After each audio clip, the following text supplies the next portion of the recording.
desde distintos puntos de vista. Un espacio para la discusión bien informada. El Mostrador en la Clave, con el equipo de El Mostrador. Bueno, ya estamos con El Mostrador en la Clave 2018. Y está Iván Weissman, está Mirko Macari. Buenos días. Bienvenido de vuelta, Mirko. Buenos días, feliz año. Espero que haya descansado en esta semana que estuviste afuera. Creo que fue una jugada estratégica magistral tomarse una semana de vacaciones a fin de año. Me permite tomar un aire a lo que viene, sobre todo enero, recargado con todos los nombramientos que estamos esperando de parte de Piñera. Así que va a haber harta pega, la venida del Papa. Bien. Sí, hay una serie de cosas que están pasando. A veces es difícil, no es que sea difícil, a veces lo voy a plantear de la siguiente manera. Hay montones de medios que no les gusta que cuando están al aire hablen de los medios, de esos propios. Solo en Chile. Porque tienen miedo de que se pueda decir cosas, se puedan nombrar. Por ejemplo, una cosa que en Chile es casi patético. Tú no puedes, en muchas radios, no puedes dar el nombre de otras radios. Empiezas a decir radio amiga, radio vecina, radio... Bueno, como si no fuera... Bueno, por lo tanto, pero sin embargo, ustedes tienen una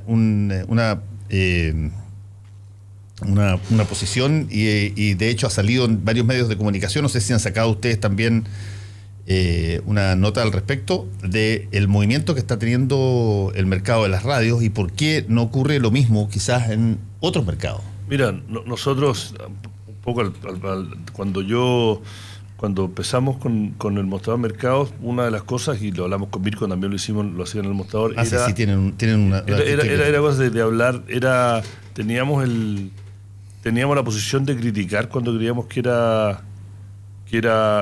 merecía criticar o hacer comentarios sobre cómo operan o cómo trabajan o cómo otros medios, ya sea como negocio, como no negocio, como operación política. Nosotros fuimos durísimos de instar de que, por ejemplo, el Grupo Copesa tenía que transparentar los conflictos de interés que había en las editoriales de sus diarios con el tema de que era dueño de un banco y de una inmobiliaria, etcétera, etcétera. Hemos criticado. El dueño de Copesa, Álvaro Sayé, contra la gente, no todos los auditores. Es verdad, no. Álvaro Sayé, que tenía un banco, tiene una inmobiliaria y es dueño de Copesa. Nosotros fuimos muy duros en algunos momentos y hemos hablado de cómo trabajan el negocio, los medios, etcétera, que es alguna práctica normal porque el medio es poder y el mostrador se mete en poder. Y ahora, llevándolo a casa, hace un año que viene una movida de fichas que empezó con Luxich a finales de 2016 comprando varias radios para sumar a lo que había comprado de Canal 13, y T13 Radio se convierte en un actor importante, competitivo. Se suma el bolsillo del grupo Falabella, de uno de los herederos de Falabella, Heller, dueño del Mega también, y tenemos un actor importante que no es comercial, pero es muy político, que también escribe un reportaje largo, que es el grupo de la Cámara Chilena de la Construcción, que es un grupo sin fines de lucro a nivel de holding, pero sí a nivel de las AFP y SAPRE y clínicas sí rentan, sí lucran.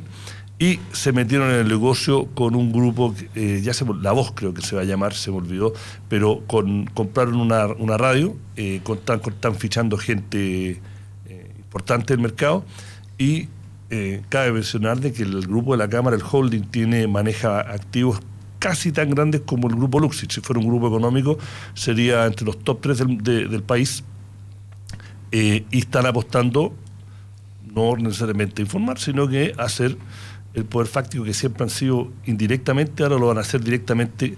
Se va a sumar a lo que hace la radio cooperativa, el grupo de agricultura, ¿no?, que es parte del gremio, y hasta cierto punto se meten en este negocio, que es un negocio que no se murió con el internet, sino que ha revivido, sigue siendo cercano, y sigue siendo influyente, y bueno, acá estamos, pues bueno, hay varios temas para seguir conversando acá en el programa, pero quería introducir el tema. Es bien interesante y no es un negocio, uno de los más afectados, para cerrarlo, el grupo Duna, que es parte, el grupo Dial, que es parte de Radio Dura, Radio Cero, que es parte del grupo Copesa, ha sido hasta cierto punto decimado, le han sacado un montón de gente, se ha ido parte de los históricos, pero han estado refichando para seguir siendo competitivos. Sí, pero déjame decirte un par de cosas. La baja más sensible de Duna, aparte de Connie Stipicic, que es gran amiga mía, así que como hermana... Vamos con los disclosures. Vamos con los disclosures como hermana mía, así que me alegro mucho por ella porque va a estar en una situación bastante mejor.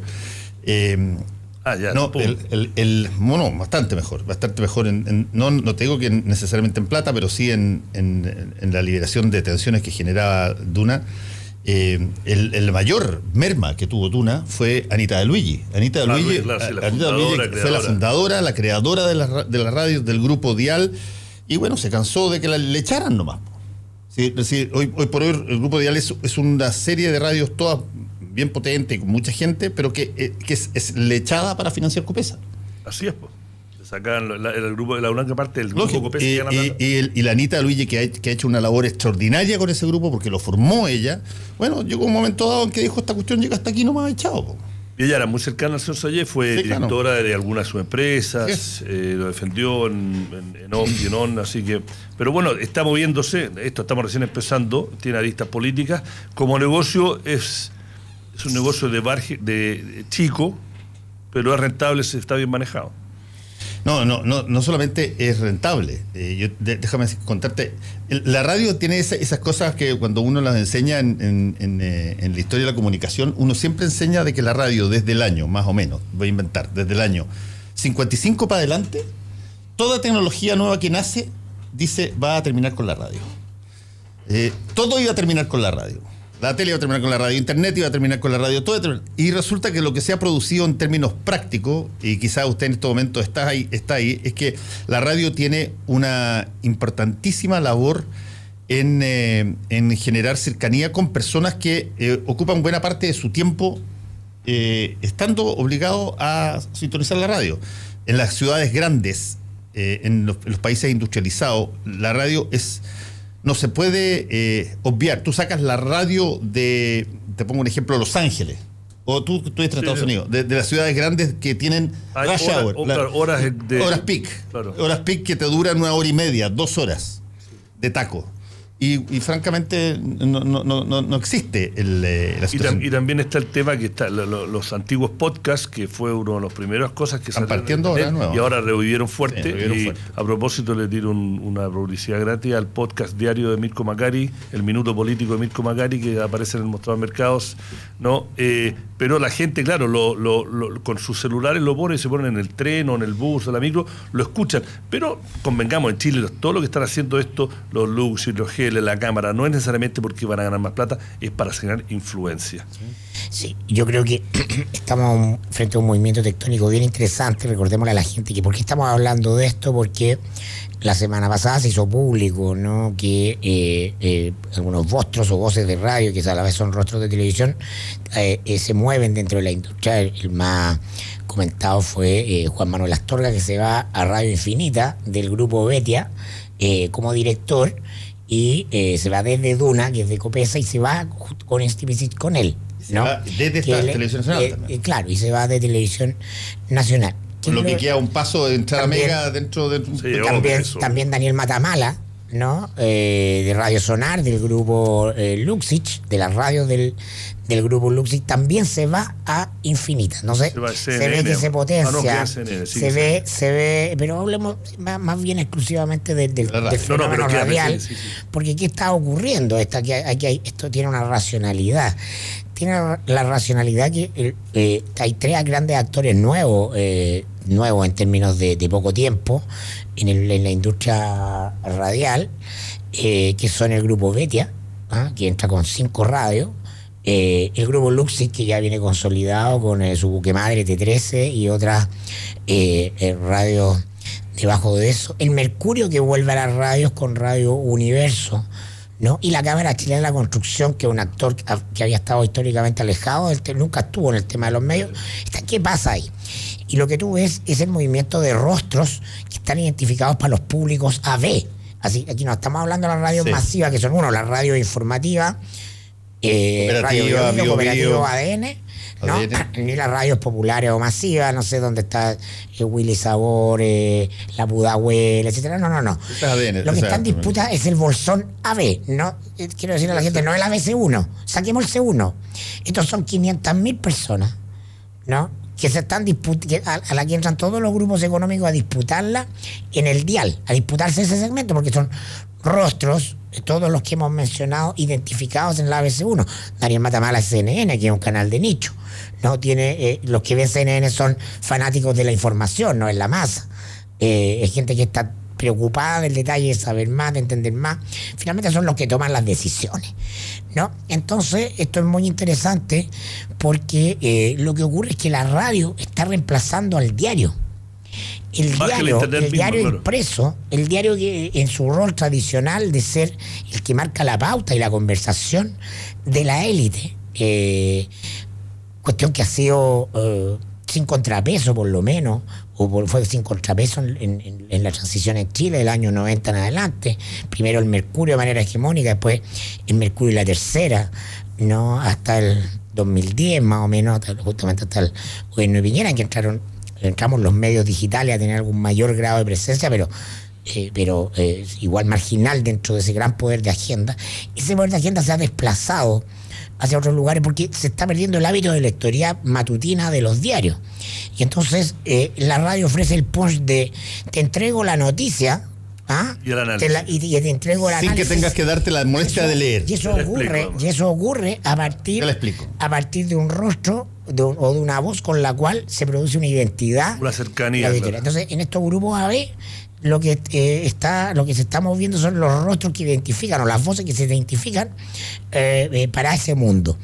Y por eso que las jugadas, finalmente todos los grandes grupos económicos en el día tienen que ver con el mismo nicho. Sí, eso es lo interesante. Se están disputando un mismo nicho, no están ampliando el nicho.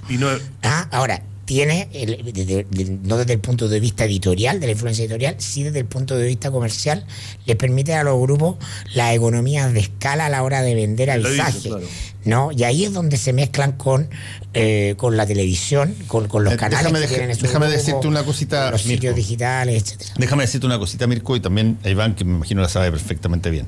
La radio tiene una particularidad que no tiene ningún otro medio con la facilidad con que lo puede hacer. Y escúcheme bien lo que voy a decir, porque no tiene que ver con lo que voy a decir no tiene que ver con no tiene connotación social. Pero desde el punto de vista comercial, la radio puede segmentar público con una facilidad impresionante. Impresionante. Mira, te lo pongo de la siguiente forma. Basta que tú tires música ochentera y noventera en la radio y esa sea la música que te predomina para que tú tengas inmediatamente público entre 35 y 45 años.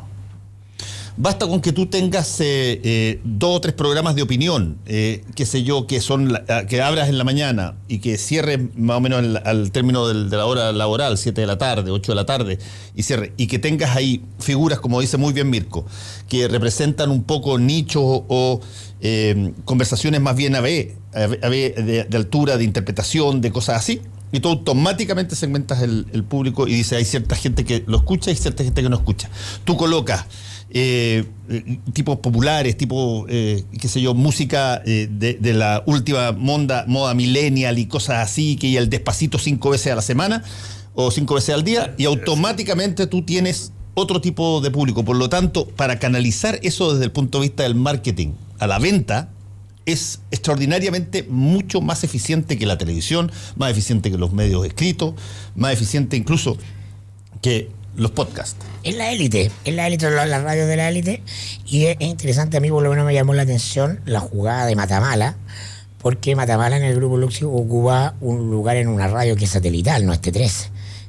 Es una radio que tiene un perfil más rockero, más juvenil, gente joven. Entonces, Matamala es uno de los pocos que piensa por fuera de la caja del binominal, ¿no? Entonces, ahí hay una jugada interesante de parte de la radio infinita, porque el resto de los rostros todos son personas con mucha experiencia, lo hacen muy bien, pero todos piensan en el eje, a ver, ponerlo en términos políticos, Lagos Piñera, el mundo de los líderes de Lagos a Piñera, y ahí está el orden. Eso es lo que hemos denominado el partido del orden, tiene una expresión mediática también. Sí, son todos más bien de centro-derecha. Por supuesto, no hay que votar por la derecha para ser de derecha. No, por supuesto. Hablemos de esas cosas, son imaginarios mentales, formas de concebir el mundo, básicamente la economía de mercado, en el neoliberalismo a la Norcorea que tenemos aquí en Chile.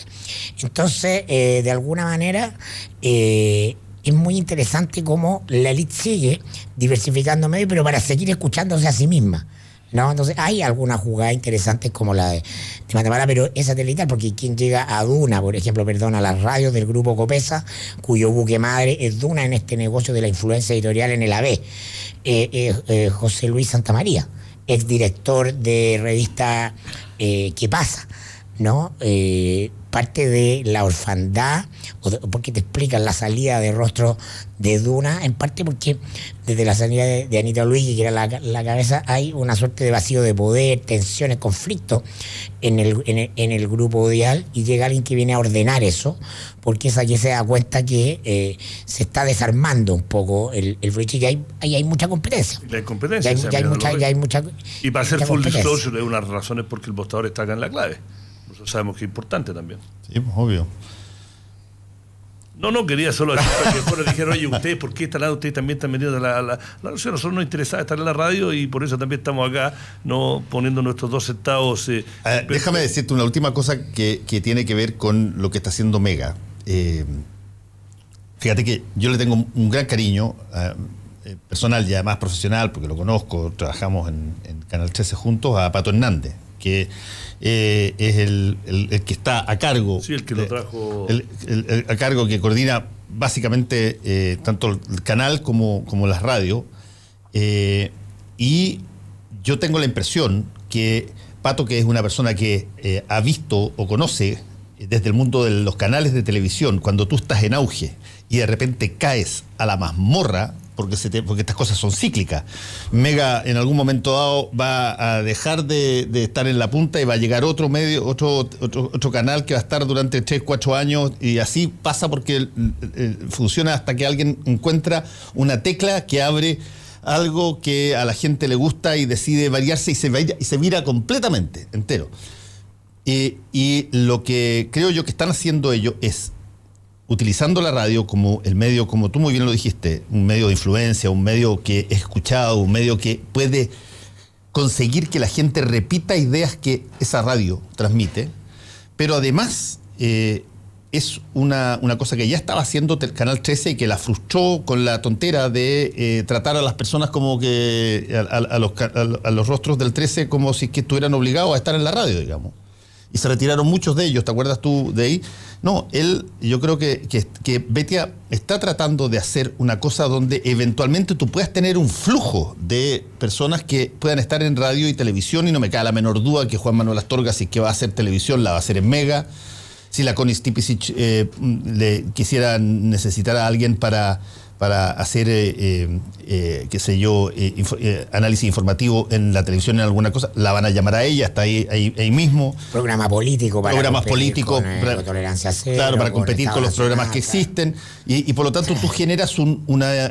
Y a Daniel Matamala lo van a tironear hasta que, bueno, él probablemente ya tomó una decisión, creo yo, porque siempre le encanta CNN y lo ha hecho muy bien ahí, pero no cabe la menor duda que se prenden todas las luces, me imagino yo, cuando tú tienes a una persona que está en un medio que además tiene televisión ahí al lado, y que eventualmente puede el día de mañana ser amenazado con un gran cheque. Los rostros van a ser rostros también de los grupos de los holdings. Si tú piensas, volviendo un poco a lo que dijo Mirko al inicio, si tú lo piensas desde el punto de vista hacia dónde va, o no sé dónde va, donde ya estamos, que son plataformas multimedios, en que hay productos audiovisuales combinados con palabra escrita y con gráfica, Sí. ¿no? Para contar historias, porque al final, para que nos explique, nosotros estamos en el negocio de contar historias y lo que estamos hablando son las diferentes plataformas. Y esas plataformas históricamente por la tecnología eran completamente separadas. Y ahora eso todo se unió. Sí, es una plataforma en que se cuentan historias que pueden ser 10 párrafos o un reportaje de investigación combinado con un análisis de audio, pero a lo que yo voy, que creo que deja siendo un espacio para la gente que piense un poco diferente en un país que está buscando que le expliquen y que está pensando un poco diferente y que se está saliendo un poco de la norma del binominal. Es que ojalá para nosotros, porque creemos que tratamos de hacerlo diferente, sigan haciendo lo mismo en diferentes plataformas, porque el problema de los medios en Chile, más allá si está por diseño o por falta de creatividad, es que seguimos pensando que la tecnología es el mensaje, que yo sé que lo dijeron los 60, el medio es el mensaje. Eso es parcialmente verdad, en mi opinión, ¿no? Pero también, en algunos casos es así, es muy claro. Es obvio, en otros casos no tanto. Pero Marshall McLuhan en todo caso. Exacto, pero yo creo lo que está... Si Chile hay algo evidente, y esto está pasando en todo el mundo, pero en Chile en los últimos 5 años, y este año, el año 2017 lo confirmó a mi parecer, es que hay un espacio para contar historias diferentes, para interpretar, porque no es necesariamente lo que estaba pasando. Entonces, si es que todos estos medios que dice Mirko, esos 500.000 personas que ahora yo creo que están pensando, decir, oye, a lo mejor tengo que empezar a salirme un poco de mi forma binaria de mirar lo que está pasando en Chile, no por interés político personal, sino que, a ver, yo manejo empresa, manejo holding, tengo que realmente tratar de entender lo que está pasando.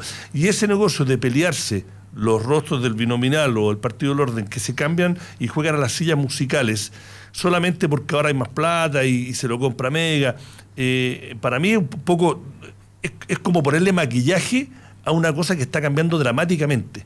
Entonces creo que hay un espacio y ahora esa homogeneidad se puede desafiar porque, como decías tú, tecnológicamente ahora es muy fácil.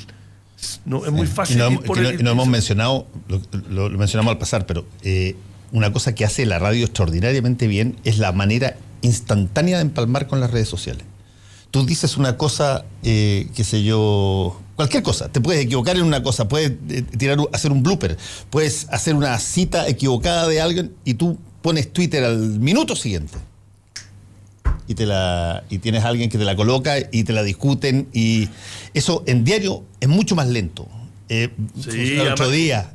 En televisión ese más o menos también instantáneo, pero en televisión tienes que estar ahí y para eso tienes que estar mirando a una pantalla, por lo tanto tienes que estar físicamente ahí. Claro, mientras que en la radio no. Eso que mencionaba para discutirle un poco a Iván, que es lo que le gusta a nuestro público. Sí, pues.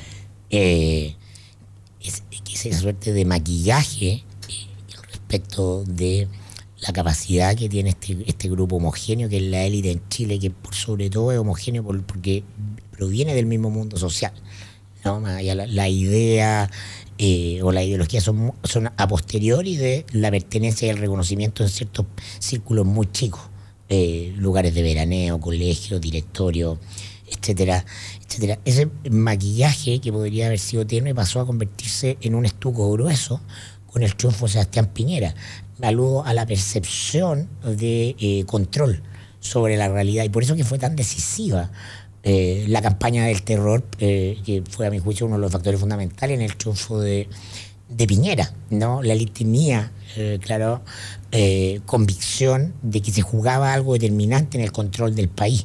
En esta elección que no había ocurrido en otras elecciones anteriores, no había ocurrido con Bachelet 2013, a quien se pensaba que finalmente se iba a controlar una vez que llegara a la moneda.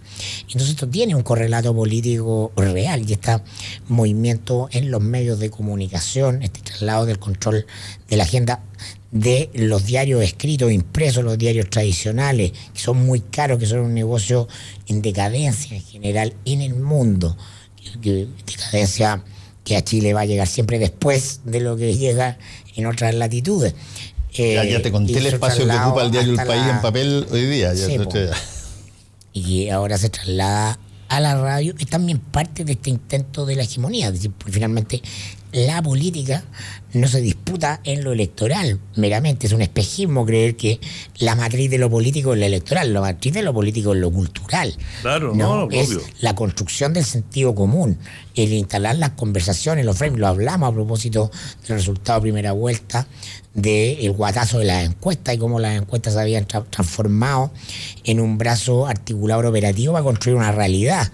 Entonces, la tríada medios, voces, empresas de encuestas, instrumentos de medición, etcétera, son un todo. Finalmente tú tienes que leerlo como todo, y ese es el principal resorte de operación política.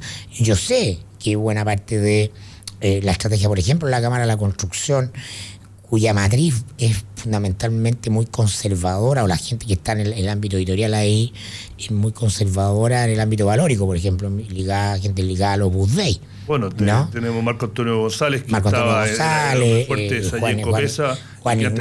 Juan Ignacio Brito, la gente que está detrás, en la sala de máquinas de la construcción de las radios de la Cámara, ¿no? Finalmente ahí hay un intento por contener los cambios y transformaciones que están pululando satelitalmente en el aire, que se expresan electoralmente, pero no con una musculatura todavía fuerte, como puede ser, por ejemplo, en el caso del Frente Amplio. Sorprenden, irrumpen, pero parecen todavía ser 20 de 150, etcétera.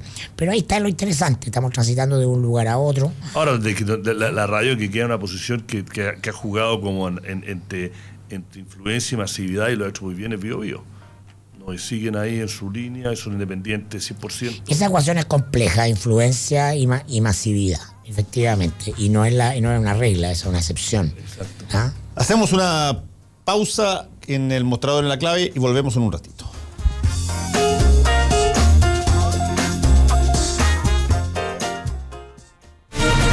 De lunes a viernes de 7 a 8 de la mañana. Todo lo que hay que saber para empezar bien informado la jornada. El presidente electo Sebastián Piñera retoma actividades luego de sus vacaciones. Los partidos de Chile Vamos entregarán formalmente nombres para ocupar cargos en el futuro gobierno. Además, crece la tensión en Irán por protestas que se extienden por 5 días contra las políticas económicas y de exterior de ese país. Desde la Casa Blanca, Donald Trump aseguró que es tiempo para el cambio en Teherán. Y se dijo aquí: lo preocupante es el consumo excesivo de alcohol en menores de entre 12 y 18 años. Hay mucha desinformación entre padres y docentes en torno a cómo enfrentar este problema. Quien lo dijo, Iván Muñoz, psicólogo y director de asesorías y servicios clínicos de la Fundación Paréntesis, en Diario Clave. Diario Clave. Revisión de noticias, datos, servicio y todo lo que necesitas saber para comenzar la jornada bien informado. De lunes a viernes de 7 a 8 de la mañana. Solo por la 92.9. Somos información. Somos la clave. Hora clave. Son las 8:57 minutos. 92.9. Somos como tú. Somos la clave. Para hacer un buen negocio, necesita ser un gran anfitrión. Para organizar un seminario productivo, debe elegir el lugar correcto. Visite Hotel Los Nogales y compruebe que superaremos sus expectativas. 5 salones de hasta 300 personas con equipos audiovisuales, estacionamiento y Wi-Fi de alta calidad. Cotice en hotelnogales.cl o al 223-356958. A 2 cuadras del Metro Estación Los Leones. Hotel Nogales, Los Nogales 741 Providencia. Si tú eres de las que se preocupa de dar lo mejor a tu familia, la que da su receta por Facebook, la que da sin esperar nada a cambio, la que da ideas para el fin de semana, la que da consejos por WhatsApp, la que da orden y malcría, la que da permiso, la que da su hombro, la que da amor... Entonces, dale Manantial a tu familia, porque darles agua purificada les hace bien. Manantial no contiene cloro, es libre de sodio y es 100% pura. En Manantial despachamos gratis toda la pureza y frescura que merece tu familia. Contáctanos al 600-427-2200 o solicítalo en manantial.com. Manantial es vida.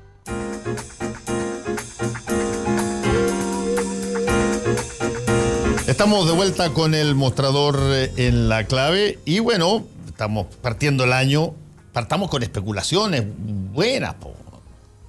¿Qué conocen? ¿Qué saben? Péguense ustedes, son los capos en materia de adivinar de antemano, pues Mirko, vos que veis debajo del agua. A ver, ¿qué sorpresa nos va a traer este gabinete? ¿Va a haber alguien simpático? ¿Va a haber alguien agradable? ¿Va a haber alguien que de repente cuando lo nombren diga, chuta, no, no lo pensé, qué genialidad. O sea, tiene que haber una sorpresa porque no se filtre previamente, porque si no hay sorpresa, no hay noticias, si no hay noticias no hay agenda, es decir, son las reglas del espectáculo que también corren para la política.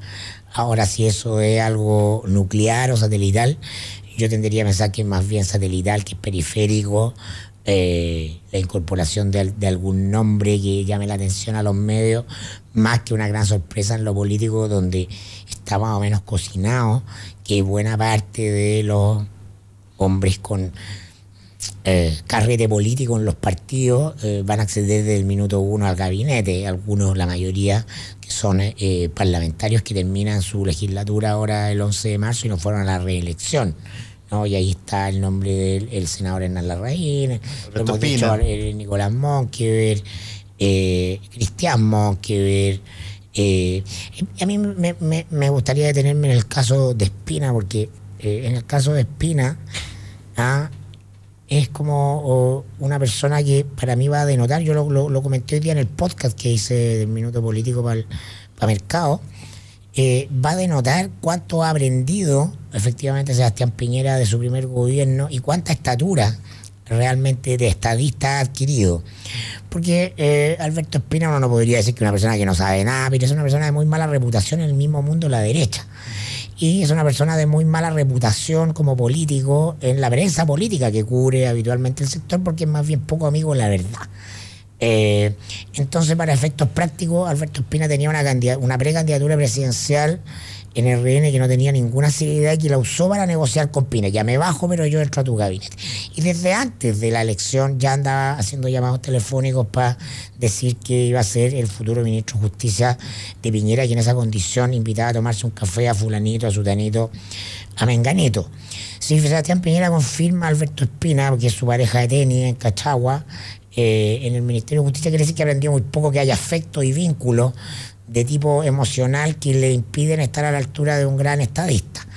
Yo no digo que no tenga que haber un puesto para Alberto Espina. Eso está en embajada disponible. Segundo piso. Pero claro, poner a alguien a contrapelo de lo que tu propio sector, del prestigio que tú tienes en tu propio sector, no del prestigio que tienes para los comentaristas políticos como nosotros, que damos lo mismo, ¿no? En tu propio sector, la resistencia a Alberto Espina es muy grande porque es una persona considerada poco creíble, poco seria, poco fiable. Más yo bien creo que la experiencia... bien figurín. Entonces, ahí para mí, en ese nombramiento se va a jugar algún tipo de pedagogía política para Piñera. ¿Cuándo fue Lagos o cuándo dio cierto curso de estadista? Lagos, por ejemplo. Yo discuto eso, que Lagos sea un gran estadista, creo que un estadista es otra cosa, pero un cierto porte o estatura ante la adversidad. Por ejemplo, cuando sacó a su amigo que tenía instalado en el Ministerio de Secretaría General de la Presidencia, ¿cómo se llama este economista PPD? Fernando, tú te vas a acordar. Perdón, repíteme. ¿Quién? Gobierno de Lagos, sí. Ministro Álvaro García, ministro secretario general de la Presidencia, Álvaro García ha sido un estrecho colaborador de él, era como quien le llevaba el maletín a Lagos, una suerte de... que fue ministro de Economía también. Sí, fue ministro de Economía. Lo mismo que, claro, pero en su primer gobierno, en ese gobierno Lagos, su único gobierno, tuvo muchos problemas en un determinado momento y tuvo que sacar a Álvaro García, y a él le dolió mucho sacarlo, ¿no? Eso hace una persona que entiende la jerarquía de la responsabilidad de Estado. Probablemente se habrá dado cuenta que fue un error nombrarlo en el puesto que lo nombró por la confianza, por la amistad, por esas cuestiones subjetivas que finalmente son muy malas a la hora de... Yo creo que hacer sería una política. Sorpresa. El caso de Espina es ese caso para Piñera. Yo creo que sorpresa, para mí, sorpresa sería si Chadwick no es ministro del Interior. No podría decir sorpresa de quién va a estar adentro, pero qué sorpresa sería si no está adentro. Yo creo que sería una sorpresa si Chadwick no... Hay gente que Chadwick va a estar adentro. Por eso si va a estar en Interior o en Sexpress. Estoy hablando, creo que sería sorpresa. Yo fíjate que yo tengo la sensación que los presidentes y las presidentas han aprendido un par de cosas, bien o mal, a patadas o no patadas. Una de ellas es que esto es como hay una escena excepcional creo que es de The West Wing.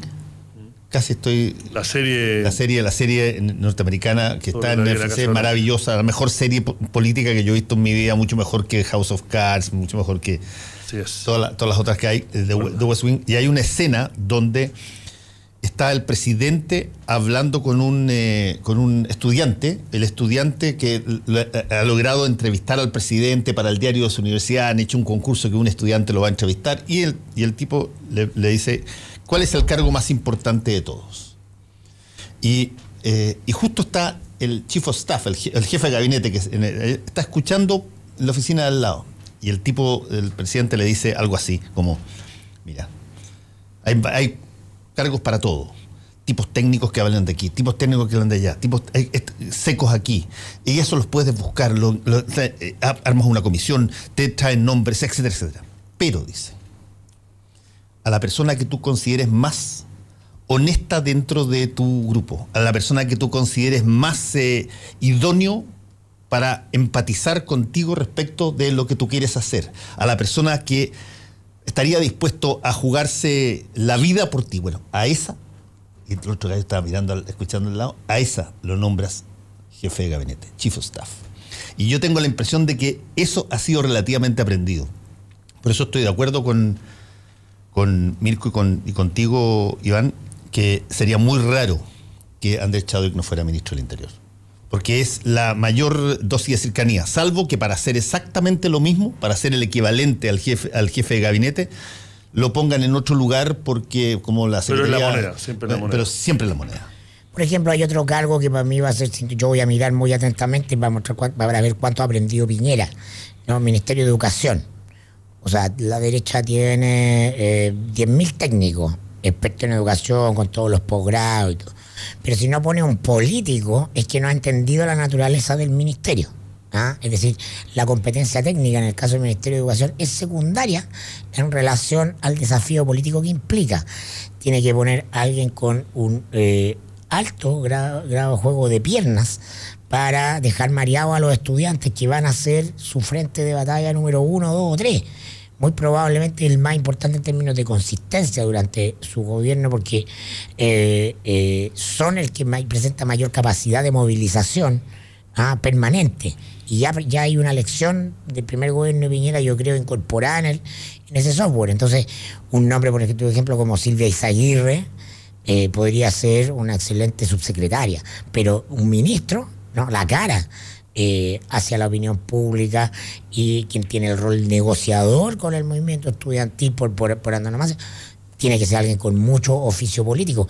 Dio bote el mayor experto en educación de ese mundo, que es Harald Beyer, ¿no? Terminó destituido en el gobierno. Algo habrá aprendido sobre los técnicos. Se dice hasta la saciedad que sí, que se aprendió, pero por ejemplo en ese cargo es muy importante.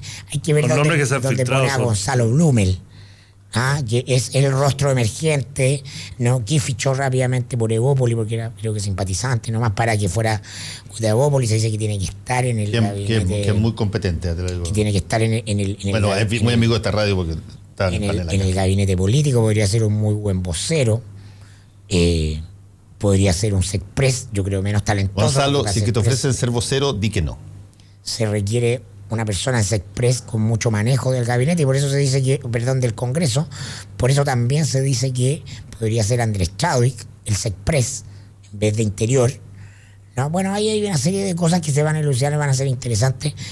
Si la señal es ministro SECPRES, Andrés Chadwick, va a querer decir que el presidente está mirando al Congreso como su principal frente de batalla.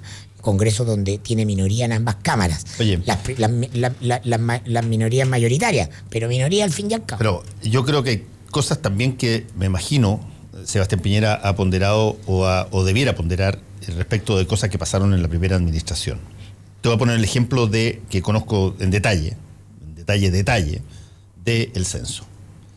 Ahí tú tuviste a un jefe de servicio como Francisco Lavé, que tenía un ministro arriba, que era Pablo Longueira, pero que entre los dos el ministro no tenía herramientas para aquilatar si lo que le decía el jefe de servicio era correcto o no correcto. Mientras esa conversación se estaba dando, dentro del Instituto Nacional de Estadística estaba lleno de voces que decían: esto es una locura, va a quedar la crema. Se transmitió eso al gobierno, me consta, y a las personas adecuadas. Y sin embargo, la inercia de no saber exactamente, porque llegaba a la vez y decía 2 o 3 cosas y no tenían cómo, ese Pablo Longueira no tenía cómo rebatirle en el ámbito técnico de la estadística técnica, finalmente terminó con el desastre que terminó. Mejor censo de la historia. Exacto. Pero había todos los ingredientes, y tiene que haber personas a cargo de servicios fundamentales del Estado que tengan respetabilidad interna, y eso no ocurrió, y además hubo todo tipo de mensajes en tal sentido, y no sé si la arrogancia o mira, esta cuestión lo hacemos de todas maneras, nosotros entendemos. El hecho es que terminó un fiasco, y por lo tanto tú tienes ahí una excelente lección, si es que acaso se va a tomar, que la persona que manda servicios que son extraordinariamente vitales para tengan la capacidad de tener una comunicación medianamente entendida. Sí, lo otro que no tiene que ver necesariamente con nombre, pero también tiene que ver con nombre, porque el conjunto del elenco ministerial va a ser una señal política hacia el país del relato que se quiere adoptar, y que es fundamental. Yo creo que a esta altura todos tienen claro que el relato de una administración es donde se juega buena parte de su éxito, porque es finalmente la promesa. Entonces, yo he estado escuchando estos días con cierto pasmo, a propósito de esta incapacidad de la élite de comprender los cambios y las transformaciones que hay en el país, el discurso de mirar por el espejo retrovisor y apelar a la democracia, a los acuerdos y a los consensos. Ese tic noventero es una trampa para el núcleo piñerista. Piñera está casado de esa idea romántica porque tiene que ver con su propia biografía, con el personaje que es él, que es un personaje noventero, y con su alma demócrata cristiano y la figura de Patricio Elwin. Pero ese fue un gesto para el voto políticos, pero por eso, ¿no? pero ha seguido en estos días hablándose de la democracia, los acuerdos. He escuchado al presidente de Bópoli, he escuchado al mismo Gonzalo Blumen haciendo llamado a la oposición. Entramos a la democracia de las causas, entramos a la democracia de finalmente las tensiones sectoriales, las agendas de administración sectorial. El consenso del 90 no se puede repetir, porque las condiciones globales y las condiciones nacionales son otras, porque lo imaginario, porque la población es otra. Entonces, eso puede ser una trampa mortal, porque no es viable, no es posible. El mismo Piñera le da una gran lección a la oposición, de que va a ser su futura oposición, a la nueva mayoría y a los frentes, de cómo se hace oposición. Entonces, para llegar al gobierno tú tienes que ser implacable como oposición con el gobierno que está en ejercicio. Esa es una lección de eficacia que le da Piñera y la derecha a la nueva mayoría y al Frente Amplio. O sea, este es el camino para que ustedes vuelvan al gobierno, sáquennos la cresta. Está puesto ahí, eso es una lección. Entonces, se requiere mucha más inteligencia política que simplemente volver a repetir el guión de la generación de la transición. Pero como es hegemónico ese discurso, no hay espacio para otras voces, para mirar una manera distinta de encarar esto, porque el discurso del consenso me suena a los franceses preparándose para la guerra con Alemania el año 39. Levantando grandes murallas, la línea Maginot, pero Hitler tenía la estrategia de la Blitzkrieg, la guerra rápida, para la cual las grandes líneas defensivas no son. Duró poco el 2018 mi acuerdo con Mirko Cayón. No quiere decir de que no va a estar en lo cierto, espero que no esté en lo cierto. Creo que la política de los acuerdos, que no solo es de los 90, es de la historia de la humanidad. Los países que progresan son países que llegan a acuerdos, y que las minorías y las mayorías llegan a un cierto tipo de acuerdo para no avanzar. Creo que en los últimos 4 años hay un reflejo de que, y para mí mi interpretación del voto en parte no solo fue el miedo, también de que ese nivel de crispación no es la salida. Y segundo, que por simple hecho realístico, Piñera no tiene mayoría en ninguna de las dos cámaras, ¿no? Entonces, una de las tantas definiciones de la política que te enseñan en el primer año de ciencias políticas es que es el arte de lo posible. Y Piñera va a tener que hacer el arte de lo posible y atrincherarse con una visión diferente y no la versión 2020 o 2018 de cierto tipo de acuerdos en cierto tipo de programas. Va a tener que hacerlo, si no va a tener votos. Déjame hacer ciencia política barata. No, si esto es barato, si está Sí, muy grande lo que pero, decimos. Pero ¿cómo veo yo la Blitzkrieg de Piñera? No digo que el gobierno tenga oportunidad. Creo que es un error pensar en el acuerdo en el Congreso como el sumum de la política.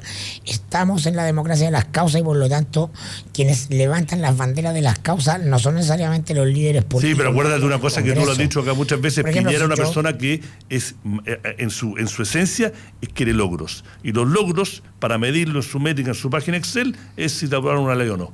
Él no es... Estoy obviamente especulando, no es un gran pensador que va a pensar, no, él dice, a ver, necesito cambiar la reforma tributaria, necesito hacer esto, y necesitamos los votos, ¿cómo lo hacemos?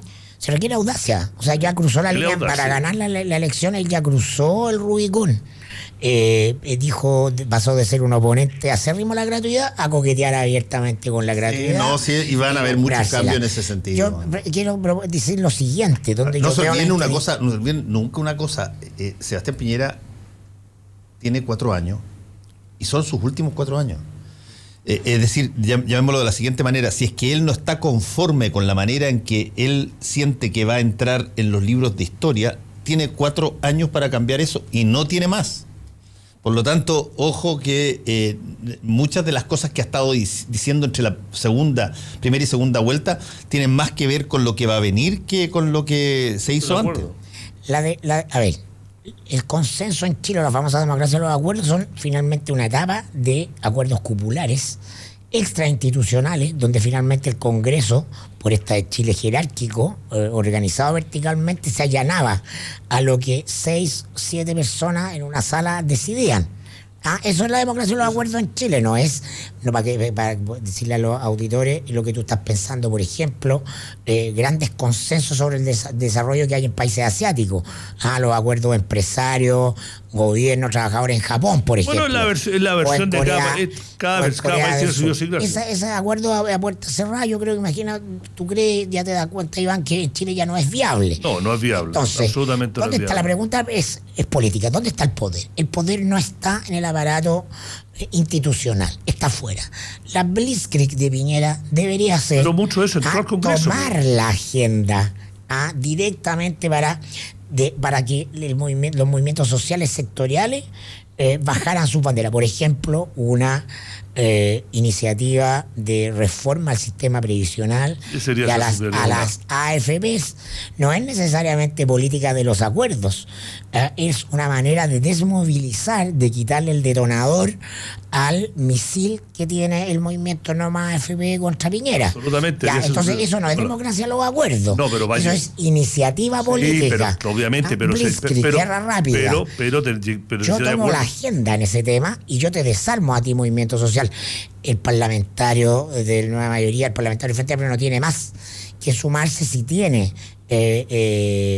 consenso o acuerdos de ciertos grupos de presión, o por lo menos que lo haga ponerse contra la pared para decir, si el único problema de eso, poner a esto como sea. Si el único problema de esa estrategia, Mirko, es que... Es la estrategia del pragmatismo final. Pero estamos hablando de un pragmatismo liderado por un círculo de personas que cree fervientemente y genuinamente en la maximización de las utilidades. Y cada una de las cosas que genera la posibilidad de avanzar implica de alguna manera hacer sacrificios contra eso. Y si no, tienen que meterle letra chica en todo y te la pillan después. Voy a revelar parte de conversaciones. No, pero es que no sé, déjame redoble tambores. Hace mucho tiempo que yo no converso con él. Es más, desde que salió el Banco Central, creo que ha hablado 1 o 2 veces. El que es más probable, el que se dice que va a llegar a Hacienda, que es Rodrigo Vergara, expresidente del Banco Central. Él no es una persona que tiene claro que el sistema tal como está ahora no funciona. No, tampoco te digo que es No Más FB, va a un sistema de reparto, no.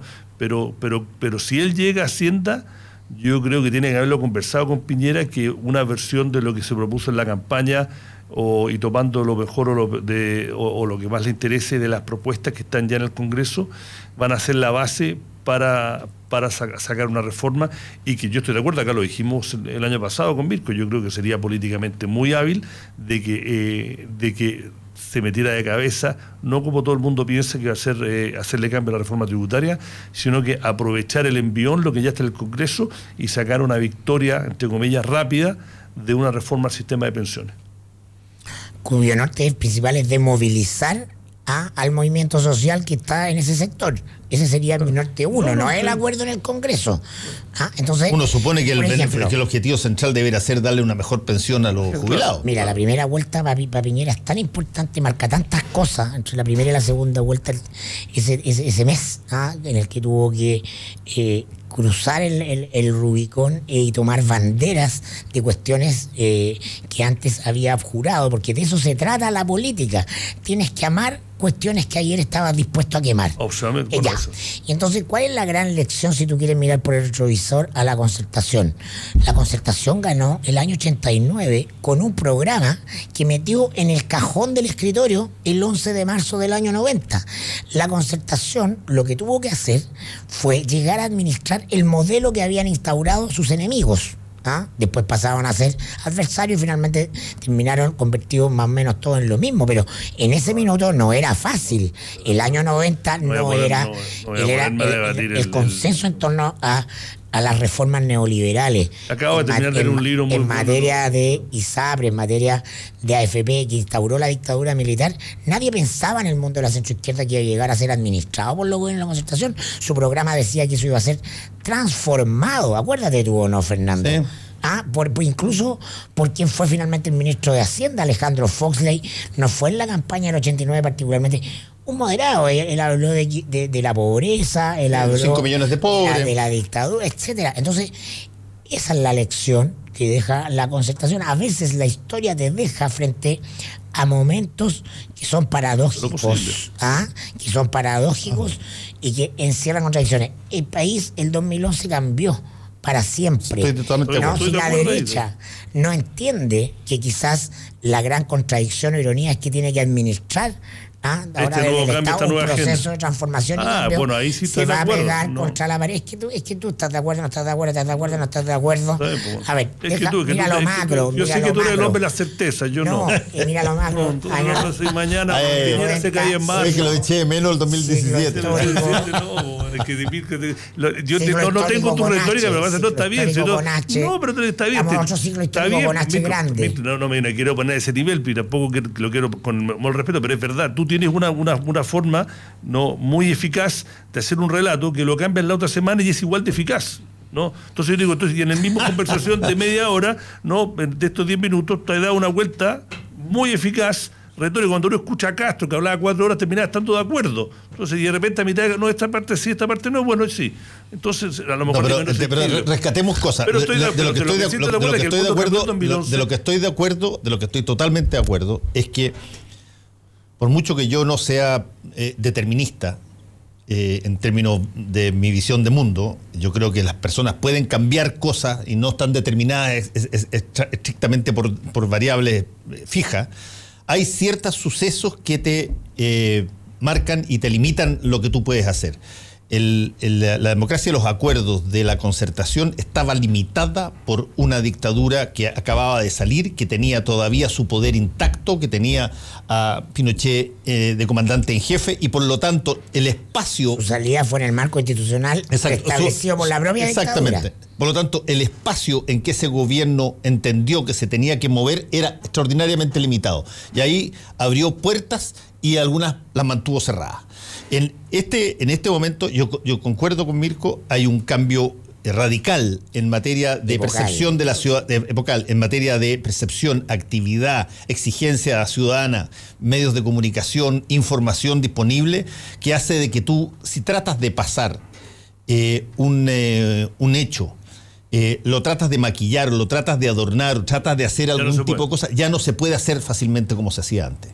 Y por lo tanto, tú hoy día vas a tener que iniciar camino hacia soluciones para problemas objetivos que se vean, que se perciban como efectivamente eficaces. Y si es que eso tú lo quieres hacer sin arriesgar lo que tú estás acostumbrado a ganar, no lo vas a poder hacer. Vas a tener que establecerte un marco de cancha distinta. Sin pensar de otra manera, por eso. Sin pensar de otra manera, lógico. Justamente para que gane tu pensamiento tenés que hacerlo. Estoy escuchando demasiadas voces que me hablan de poca innovación política respecto de lo que debiera hacer el gobierno de Piñera, y eso me preocupa. Porque, a ver, es cierto, la Concertación asumió el año 90 con un corset institucional muy apretado. Hoy día el corset social es muy apretado y esas son las nuevas condiciones políticas. Tampoco este es un gobierno con grandes márgenes. No tiene una mayoría demoledora como parece sonar hoy día. No, el voto del votante que le dio... Si 50% y algo más no votó. El voto, pero por supuesto. Y los mismos que votaron por Bachelet el 2013, un segmento importante de ellos ahora fueron a Piñera. Entonces, no es un voto de derecha, es un error leerlo como un voto de derecha. Es en una elección que finalmente un plebiscito, elegir lo menos malo. Entonces, esto requiere de altas condiciones políticas para comprender el nuevo escenario y por lo tanto diseñar nuevas estrategias. Sí, pero eso no implica, esa lectura no implica de que no tenga que llegar a el acuerdo y hacer un bichi solamente desde su sector y no pensar en políticas de acuerdo. No sé, a lo mejor estamos definiendo políticas de acuerdo de forma diferente. Es que el orden de los factores en política se altera el producto. Pensar que va a llegar a acuerdo con sumando 2 diputados o 3 o 4 de la DC, o eso hace la letra uno chica del Frente Amplio, eso es el modelo de la democracia formal institucional que en este proceso tiene que ser al final. Al final, todo eso lo que él tiene que producir es la desactivación de ciertas causas sociales que están instaladas con mucha fuerza. Sector por sector las tiene que ir desactivando. A mí me costaría, ustedes lo conocen mucho mejor que yo, a mí me costaría pensar de que, hablando de él, no su gobierno, que él no entiende que el mundo cambió el 2011 porque estuvo allá adentro. Ahora que su sector y la gente con que él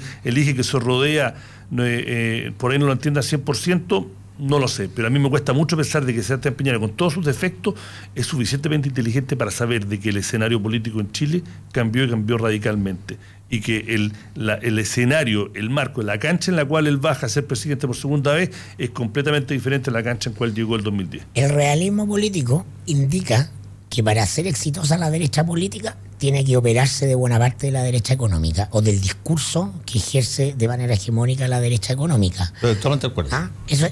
En eso consiste el verdadero desafío político. Lo otro es música. Los acuerdos, una de esas retóricas, o 2 o 3 parlamentarios que te suman a... Ese es Mario Vargas Llosa, es el que hace político. El cambio así. Y tú dices, yo no puedo tener a personas que, por mucho que piensen que...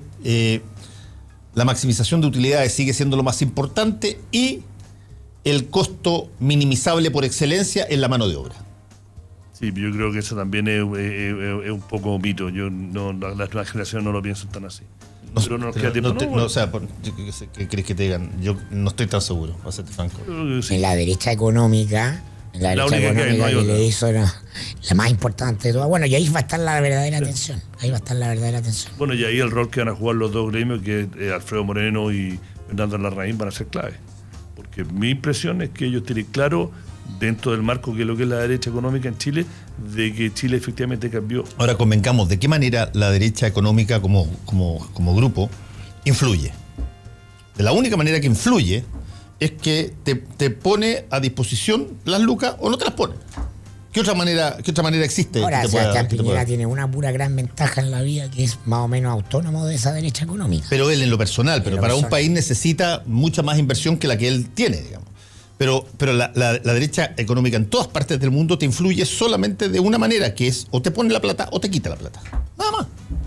¿Qué otra manera es? Sí, lo que pasa es eso, pero pasa que ahora, a diferencia de hace 40 años, no es una persona que es dueña de la empresa y hace lo que quiere, no tenéis minoritarios, hay un montón de otros factores que ya está. Yo sé que el mito de la izquierda, que los empresarios se guardaron la plata y no escribieron cheque, a nivel de PYME, empresa chica, controlar una familia lo pueden hacer, que bueno, yo no voy a poner un peso hasta que se haya Bachelet. Una empresa grande, incluso Falabella, que los solares tener el 70 y pico %, ese 25% que está en bolsa, que tiene una inversión de afuera, cuando ven y dicen, oye, a mí no me importa lo que no, si la bolsa subió sí, de afuera, por la medida fue afuera. De noviembre, ¿por qué? Pero se fue plata afuera, no fue plata de Chile. Ya, nos tenemos que ir. Efectivamente. Gracias, Iván Weissman. Gracias, Mirko Macari. Tengamos un gran 2018. Y un abrazo a todos los auditores. Muchas gracias. Igualmente. Saludos. Actualidad con ojo crítico, información desde distintos puntos de vista y discusión bien informada. Fue El Mostrador en la Clave, con el equipo del Mostrador y Combinación Clave.